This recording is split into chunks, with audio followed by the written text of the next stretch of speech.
Hi, you guys. To show with UrbanBridgez, thank you guys so much for taking the time to speak with us. Also, congratulations on this movie, and we wish you great success on it. For Joaquina, our question is: when the credits roll, what do you want people to take away from this movie, Mahalia?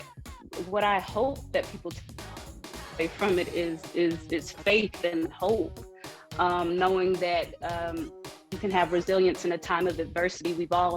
What COVID, I think, has done to so many of us has just shown us our resilience and the power that we all have. And I really hope to speak to the first questioner's point about really following your gift and knowing that how important it is for you to find your own way, because that gift that you have is the one thing that can inspire people and change the world. So it's just getting people, I think, back to finding your own way, connecting to your gift, and doing good out in the world.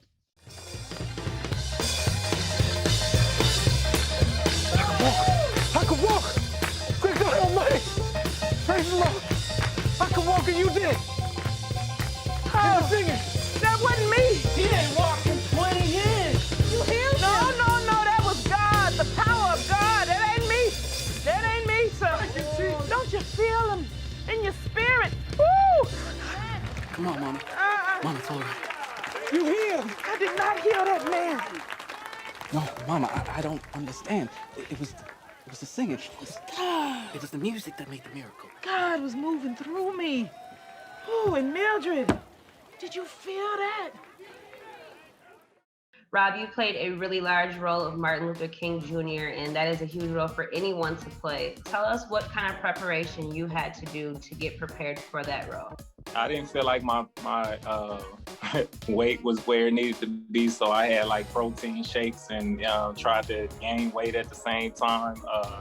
A lot of research that I would normally do with any other character, I didn't really approach it too much differently than I would with any other role. It's just with Martin Luther King, you definitely have a lot of resources by going on YouTube and things of that nature. But mainly it was all about listening to his sermons, reading about Mahalia. Like I said, being in quarantine, it gave me 2 weeks to totally focus on him. I wouldn't look at anything other than his videos. I would look at cooking shows on TV because I didn't feel like that was relevant to what we were doing. But I wouldn't look at any shows that's out on Netflix or Hulu or anything right now. So it was really just eating, sleeping, and breathing him. And I think one of the most special things that I did, because dealing with King, he really preaches about love. And although I feel like I give a lot of love to the world, he made me feel like I haven't given enough love. And that was one of the biggest things for me, is to try to embrace people, try to mend relationships that were possibly torn.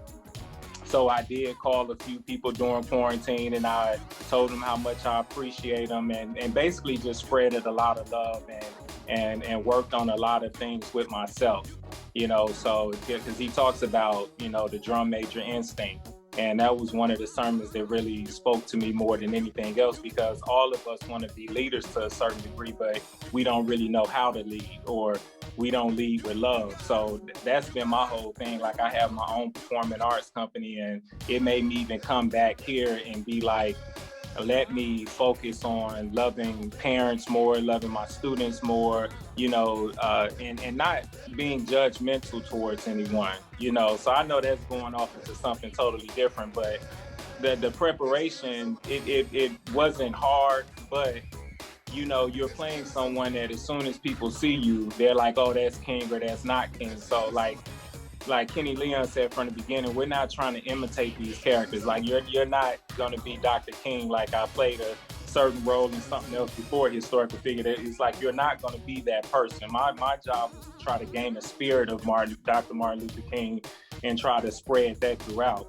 and be a supporting grace for Mahalia in the film, and those of you who've seen the film, it's about Mahalia. It's the movie is Mahalia's Nine. I know people are going to be looking for Dr. King, this and that, but it's really about her. And I feel like that was my whole job, was to try to support her during that time, because she was a friend of Dr. King's. And I feel like these were the moments where they could, share secrets that they possibly have, be a like be able to lean on each other's shoulders. So, you know, you don't have many people in life that you can do that with. So, and real quick, it was interesting because even prepping for this, I remember Danielle seeing me in a Soldier's play in New York, and that was the first time I met her, and I've been a fan of her work.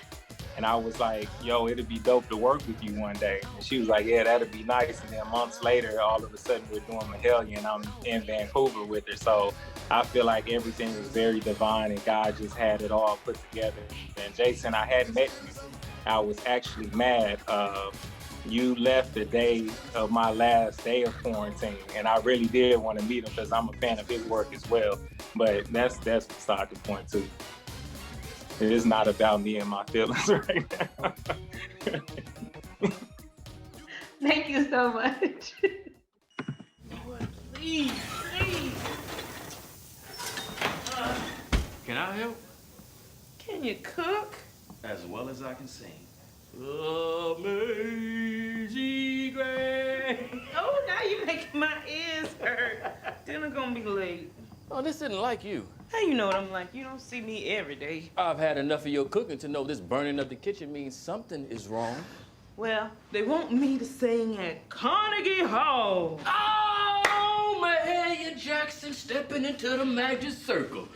I don't belong in no Carnegie Hall. Who you think I am? Victoria! See you laugh. No, look, Duke Ellington's played there. That's because he's class. Baby. Man, Russell, I'm scared. I ain't no trained opera singer. I don't belong there. I ain't good enough. I ain't sophisticated. I ain't educated. And what the heck is the magic circle in? Mahalia Jackson, you are the smartest. The strongest of faith God ever put on this planet. All you need is take one seed of what you give others, plant it in yourself. Hopefully you get the message that you don't have to compromise who you are in order to make it, in order to impact people, in order to become a historical figure that we're making a movie about 50 years later. You know what I mean? Just hold on to your integrity, hold on to your core values, and the people will come. The people will listen, the people will hear what you're trying to say.